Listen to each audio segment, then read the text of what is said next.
Salut David, salut tout le monde. Bienvenue à cette interview du festival PAMA Paris Art and Movie Awards. Je m'appelle Chloé Malaisé, je suis comédienne et j'habite à Los Angeles.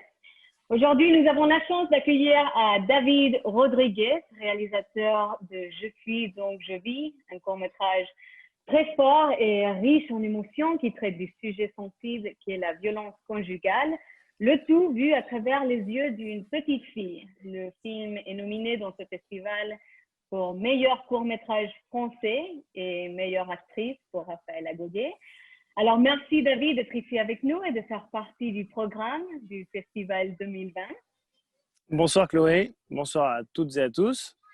Et puis je suis ravi d'être sélectionné. Je tiens déjà à vous remercier pour l'interview et évidemment pour la sélection. Voilà, on est toujours ravis d'être sélectionné en France et dans d'autres pays et encore plus en France, j'ai envie de dire. Oui. Donc merci encore. Bien sûr, et cette année, on fête les 10 ans du festival PAMA, Paris Art and Movie Awards, un festival indépendant pour les cinéastes, par des cinéastes. Alors, c'est une année très spéciale et je suis ravie que vous pouvez faire partie de cette occasion. Alors, on va parler un peu du court-métrage Je suis donc je vis et aussi, bien sûr, de vos parcours professionnels en tant que réalisateur. Comme ça, on peut apprendre un peu de vos expériences. C'est parti. David, vous êtes lancé dans la réalisation de films publicitaires, n'est-ce pas, en 2010. Et oui. Après près de 10 ans plus tard, l'année dernière, en 2019, vous avez réalisé votre premier court-métrage, Je suis donc je vis, avec beaucoup de succès. Pouvez-vous nous raconter un peu votre parcours? Qu'est-ce qui vous a ramené à travailler dans le monde publicitaire et puis par la suite à rejoindre le monde de la cinématographie avec votre premier court-métrage? Effectivement, ça fait environ 10 ans que je commence à faire des films, que j'ai commencé à faire des films. J'ai commencé par le clip vidéo. C'était un format qui me plaisait beaucoup parce que très court, très efficace et voilà, j'aimais apporter un certain esthétisme à l'image. Et ensuite, je suis tombé du coup dans la publicité. Pareil, des formats courts pour apporter voilà, une vision qui est la mienne. Pour un produit, pour voilà, du prêt-à-porter, etc. Et parallèlement, c'est vrai que la fiction a toujours été un rêve, donc j'ai commencé à faire du court-métrage.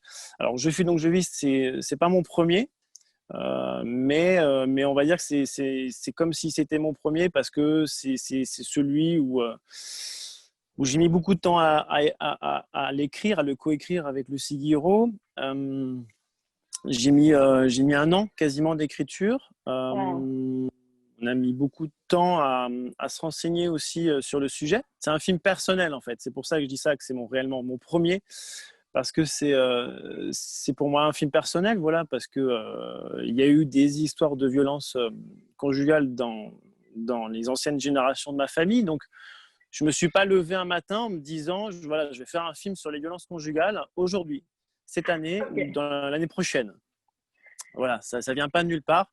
Je pense que ça travaillait un peu dans mon inconscient et donc voilà, on s'est renseigné beaucoup, notamment avec une association qui s'appelle l'association Léa, qui nous a permis de rencontrer des femmes victimes de diverses violences. Et après ça, voilà, je me suis dit, voilà, je me sens prêt à écrire enfin. Et l'histoire, elle est tirée d'une histoire vraie. Donc, j'ai rien inventé. J'ai juste un peu romancé quelques parties, mais sinon, malheureusement, c'est une histoire vraie. Donc, c'est l'histoire d'une femme qui part de son domicile conjugal la veille de Noël avec sa fille de 7 ans. Et elle lui demande de rien dire à son père. Voilà. Bon, oui, personnellement, moi, le film, ça m'a vraiment touchée parce que aussi, je pense que ça traite de ce sujet, c'est un sujet qu'on n'en parle pas assez et que malheureusement, c'est un drame assez quotidien dans le monde entier. Alors, ça m'a vraiment touchée et en tout cas, bravo parce que le film, en plus d'être nominé pour meilleur court-métrage français et meilleure actrice dans ce festival, vous avez reçu en total 28 prix et 62 nominations en France et à l'international. Vous attendiez-vous à une réponse aussi positive? Merci beaucoup déjà pour votre compliment. J'espérais en avoir au moins un, en fait. C'était un rêve, en fait. Sincèrement, je vous dis la vérité. Après, autant, je pense pas, mais à chaque fois, je suis toujours ravi parce que au-delà de flatter l'ego, c'est sûr que ça fait toujours plaisir d'avoir des prix, mais c'est avant tout motivant pour la suite, surtout. Moi, c'est surtout ça qui fait plaisir, c'est que c'est motivant pour la suite. Ça permet de continuer à écrire d'autres projets de fiction et également aussi, c'est important que le film puisse être vu parce que j'ai pas voulu faire un film pour faire un film. Comme je vous disais, c'est un film personnel. Donc, le but, c'était de porter ce message pour dénoncer donc, les violences faites aux femmes et qu'il soit vu, soit dans des festivals avec des publics de tout âge, des spectateurs lambda ou même, voilà, ce que j'espère, c'est qu'un jour, il soit diffusé en télévision pour que ce message puisse être passé au maximum. Oui. Voilà. Oui, bah, c'est un message que définitivement, ça serait bien de le diffuser parce qu'on doit en parler un peu plus et vous le faites d'une façon tellement artistique que c'est super bien fait. Et j'ai trouvé qu'il y a une alchimie vraiment incroyable entre les trois personnages du film, et notamment entre la mère Alexandre, interprétée par Raphaël Agogé, et la fille Léa, interprétée par Saskia Dile de Mello. Et pour moi, on dirait même que c'est vraiment sa fille. Moi, j'ai douté parce qu'ils se ressemblent, ils ont une Ah bon? alchimie très... Oui, oui, oui. Moi j'ai trouvé qu'ils ont une énergie très spéciale, les deux. Alors, racontez-nous un peu du processus du casting pour arriver à votre choix final qui, pour moi, était superbe. Merci, je leur dirai. Elles vont certainement le voir et Bertrand aussi, et Raphaël et Saskia. Alors, j'ai trouvé au début, c'était Saskia. J'ai trouvé Saskia en première. Ça a été évident, en fait. Je l'ai vu dans un café. Dès le début, de toute façon, j'ai vu quand même un naturel assez incroyable de cette petite fille. Oui. Sa maman, très sympathique aussi. C'est toujours un plus d'avoir des parents sympas. Surtout pendant le tournage. Et du coup, elle a été incroyable, en fait. Dans le café, elle a fait sa scène comme ça. Puis après, on a discuté. Puis je savais que c'était elle. Alors après, j'espérais qu'elle soit dispo, tout ça. Ensuite, j'ai mis un peu plus de temps pour le rôle de la mère et le rôle du père. Parce qu'en fait, les deux, c'est quand même assez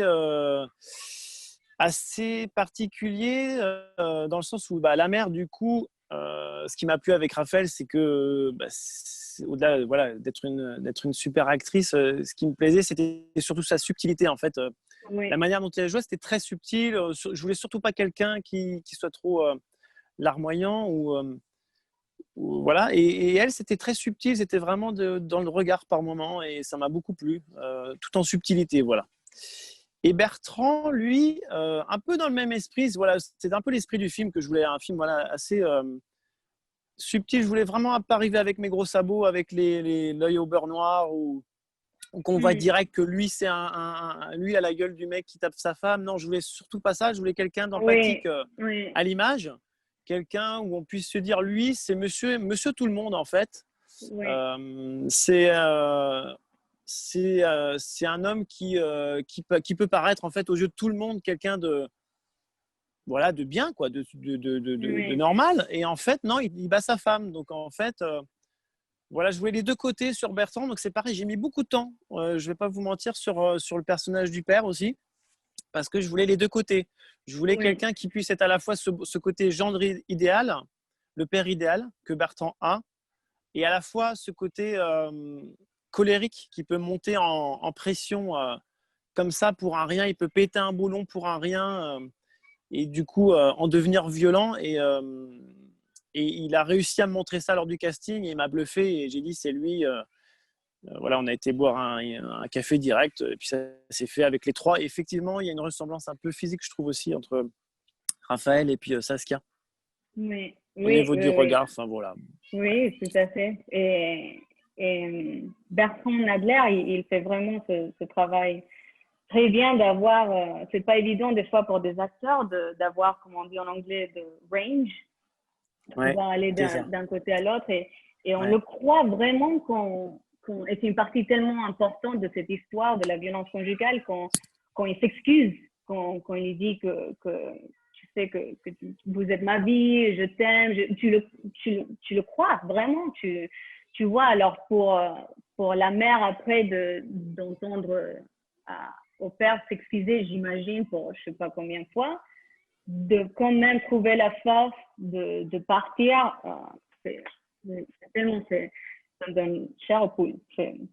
Bertrand a fait un travail exceptionnel aussi, comme Raphaël et Saskia.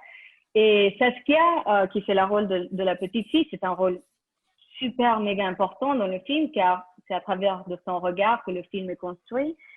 Est-ce que c'était difficile pour vous de diriger une actrice si jeune lorsque l'on traite d'un sujet si sensible comme celle-ci?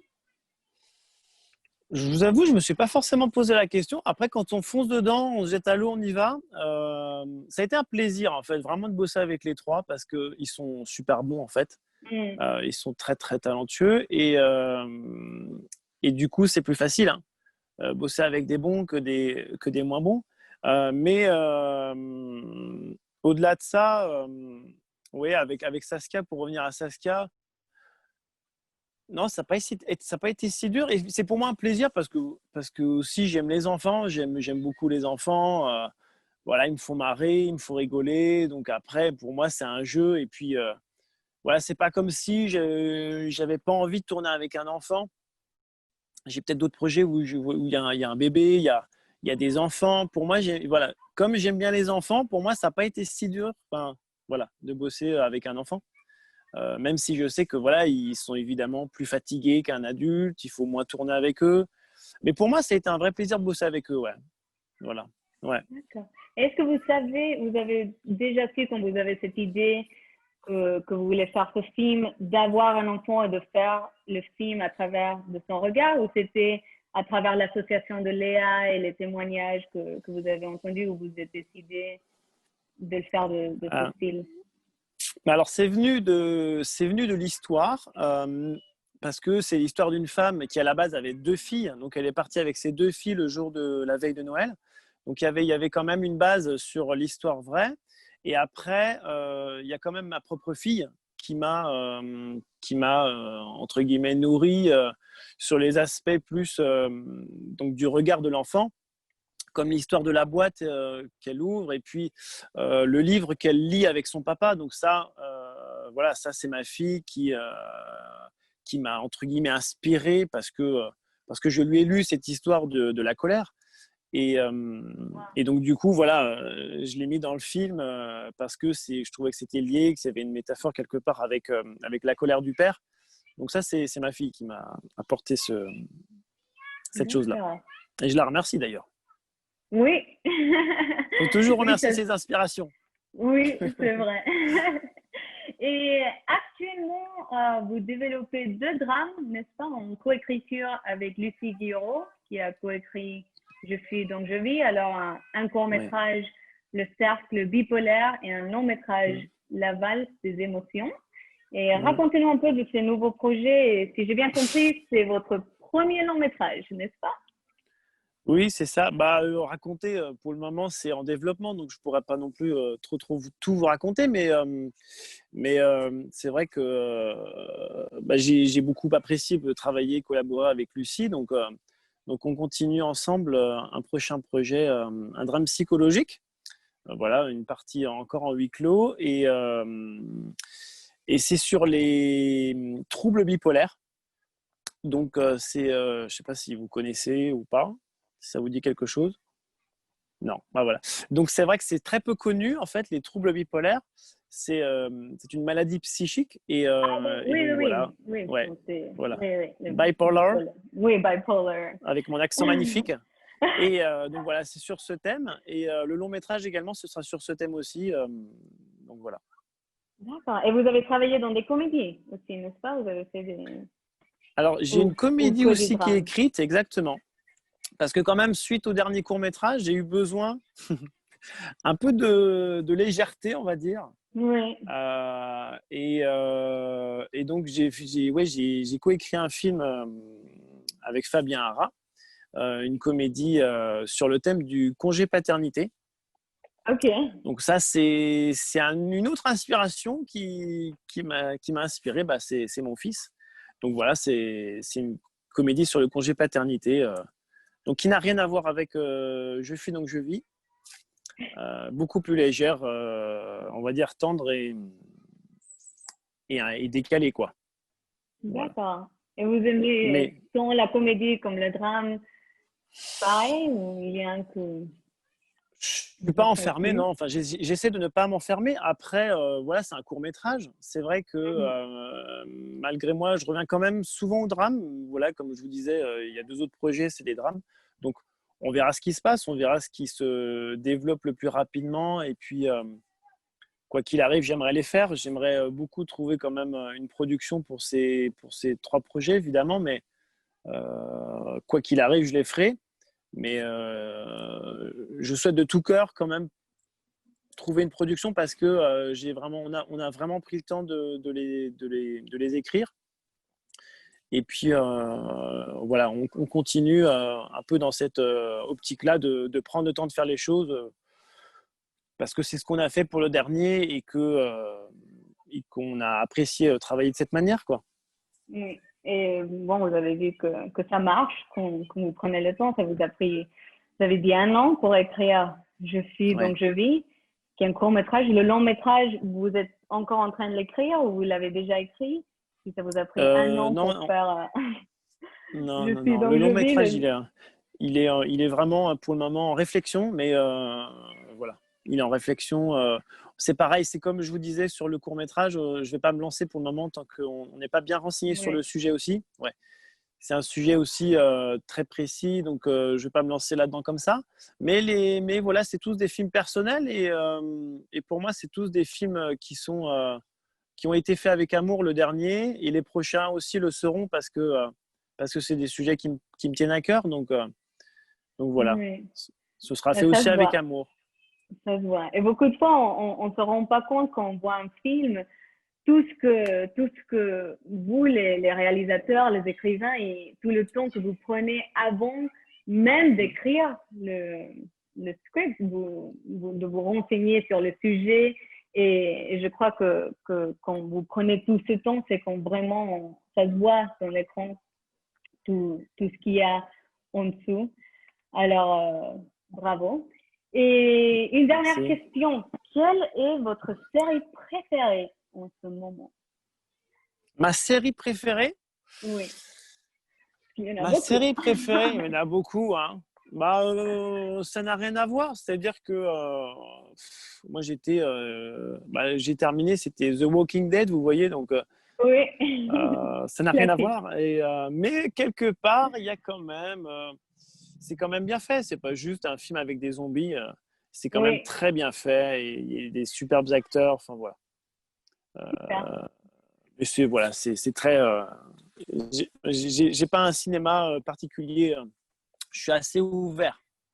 Ok, j'adore. Bah, ça ne m'étonne pas, Walking Dead, c'est une série super. Même moi, que normalement, j'aime pas les séries de zombies, c'est, ouais, ils l'ont fait pour tout le monde, quoi. Alors, ça m'étonne pas comme réponse. Et Bah, vous, en c'est tout quoi la cas, vôtre, Chloé? oh, j'en ai tellement, Ah, mais une seule.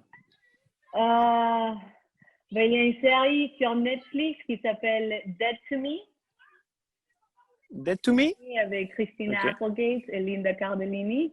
C'est Ouais, vraiment ok. super. Ou sinon, une série française que j'adore, c'est 10%. Ah oui, c'est pas mal. Ouais, ouais, c'est Ouais, bien aussi. Ouais, moi, j'adore et j'attends avec impatience la dernière saison. ouais, c'est vrai, c'est bien. Ça marche. Super, bah, David, merci beaucoup de nous joindre à cette interview. Je tiens aussi à remercier à Matt de m'avoir fait l'honneur de vous rencontrer. Je vous souhaite bon courage, beaucoup de réussite en la suite. Et bien sûr, je Merci. l'espère de nombreux nouveaux prix pour ce film Je suis donc je vis et tous vos projets futurs. Alors, merci Merci à vous, beaucoup. merci à tous. et j'espère à très bientôt. Merci beaucoup, Chloé. Merci à toutes et à tous.